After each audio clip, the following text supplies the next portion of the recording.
Hello. ये जी। हाँ जी। I am so sorry, मैंने ऐसे बीच में आपको फोन किया है सर। आपका नंबर मेरे को कहीं से मिला था। अभी मैं ये काफी दिन से मैंने सोचा भी आपसे थोड़ी हेल्प ले लूं। मैं बीच में काफी आपको ट्राई करना चाह रहा था, आपका नंबर था नहीं सर। ये आ, बनवाना था तो मैं वहां भी गया भी था। इंटरव्यू इंटरव्यू सब हो गया वो, लेकिन मिल नहीं रहा है। भाई साहब, पहले तो आपको मेरा नंबर कहाँ से मिला? नहीं और आपका अगर नहीं, आपको मेरा नंबर दिया किसने? आई एम सॉरी और सर। अगर और इसमें मैं क्या करूंगा?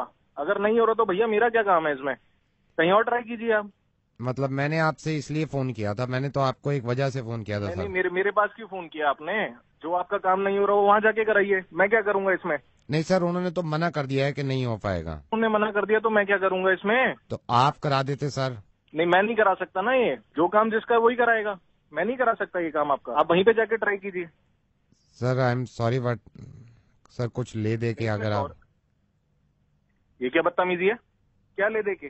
जो काम मेरा नहीं है उसके लिए मेरे को फोन कर रहे हो? मेरा सर कुछ नंबर ले लिया पैसे कहीं मैं से अगर तुमने? आपके घर पहुंचवा दूं, मतलब आज ही पहुंचवा दूं अबे मतलब। गधे साले, तू मेरे को रिश्वत दे रहा है? तेरे को पता है तू क्या बात कर रहा है? सर वो 2 मिनट के अंदर अंदर करवा सकता हूँ मैं।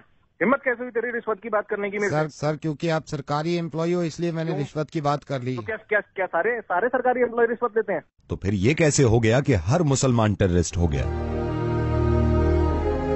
तो फिर ये कैसे आपने पोस्ट कर दिया कि हर मुसलमान टेररिस्ट होता है, इनको देश से निकाल दो?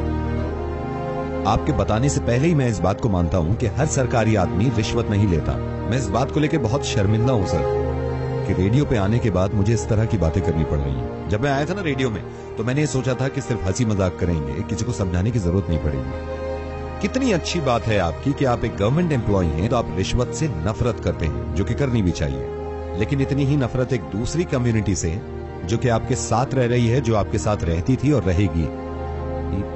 साहब, मैं रेडियो मिर्ची से नवीद बोल रहा हूं और मुझे लगा कि मैं इस तरह आपको समझाऊंगा तो शायद आपकी समझ में आ जाए। फेसबुक का एक पोस्ट शेयर करने से आपका कुछ नहीं है सर, है ना, जिसमें यह लिखा हुआ था कि मुसलमान हिंदुस्तान से मोहब्बत नहीं करते, मुसलमानों को हिंदुस्तान में रहने का कोई हक नहीं है। इस चीज को आपने शेयर कर दिया। मुसलमान टेररिस्ट नहीं है, टेररिस्ट का कोई मजहब नहीं होता। अब मैं कैसे समझाऊं उन लोगों को? एक एयरक्राफ्ट में एक मुसलमान के कैन मांगने से उसको मना कर दिया क्योंकि उनको लगा कि ये मुसलमान है, तो कैन के ढक्कन से वो लोगों का गला काट देंगे। मैं खुद मुसलमान हूं और इस्लाम कहीं से कहीं तक इस तरह की तालीम नहीं देता। मैं आपको सही बताऊं, इस्लाम गले काटने की नहीं, गले मिलाने की बात करता है। बल्कि किसी भी मजहब में एक दूसरे से नफरत करना और एक दूसरे को मारना ये कभी नहीं बताया जाता। हिंदू, मुस्लिम, क्रिश्चियन, बुद्धिस्ट के घर घर जाके नहीं कह सकता मैं कि एक दूसरे से मोहब्बत कर लीजिए। और उन लोगों से भी मेरी नाराजगी है जो मुसलमान होके हिंदुओं से नफरत करते हैं और इस बात को बढ़ावा देते हैं कि हिंदुओं से नफरत करो, उनसे नाता खत्म कर दो। सिर्फ आपको यह बताना चाह रहा हूं कि एक मुसलमान को जान से मार देने में भी इतनी ही तकलीफ होती है उस इंसान को जो मरता है, और एक हिंदू को मार देने से इतनी ही तकलीफ होती है इस इंसान को जो कोई मारता है। इतना अच्छा काम करते हैं, इतनी अच्छी सोच रखते हैं कि रिश्वत ना किसी से लेंगे और ना ही किसी को देंगे। और मुझे मालूम है ये फेसबुक पे जो आग उगल रही है आजकल, ये पता नहीं कहां से शुरुआत हुई है और हम सिर्फ पुश करते हैं इस बातों को।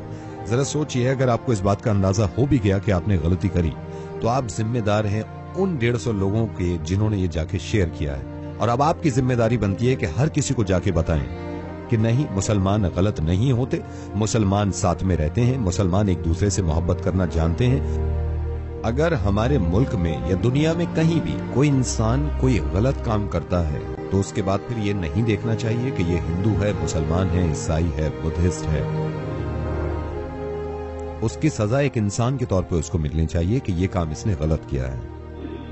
अगर आपके हिसाब से इस दुनिया को भगवान ने बनाया है और सारे बंदे भगवान के हैं, और अगर मेरे हिसाब से इस दुनिया को अल्लाह ने बनाया है और सारे ही अल्लाह के बंदे हैं, तो हम में से किसी को भी यह हक नहीं है कि अल्लाह या फिर भगवान के बंदे को हम तकलीफ पहुंचाएं।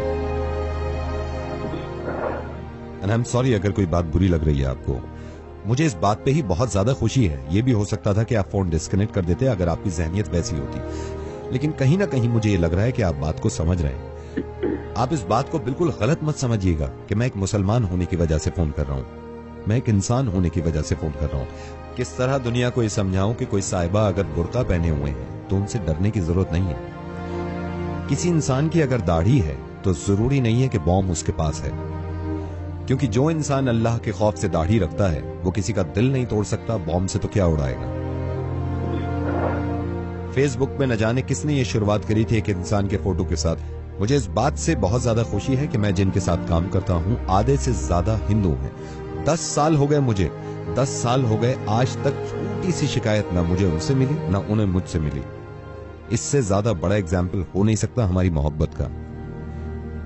नावेद, आपसे वादा करता हूँ कि मैं लोगों तक ये मैसेज पहुंचाऊंगा कि ये काम ना करें और ये सब गलत है। बहुत बहुत शुक्रिया, धन्यवाद, थैंक यू सो मच। अब मैं आपसे कुछ कहना चाहता हूं जो सुन रहे हैं। एक दूसरे से इतनी नफरतें करने के बाद मुझे तो यही अंदाजा हुआ कि कोई हिंदू, कोई मुस्लिम, कोई ईसाई है। क्या सबने इंसान ना होने की कसम खाई है? प्लीज इंसान बन के रहें।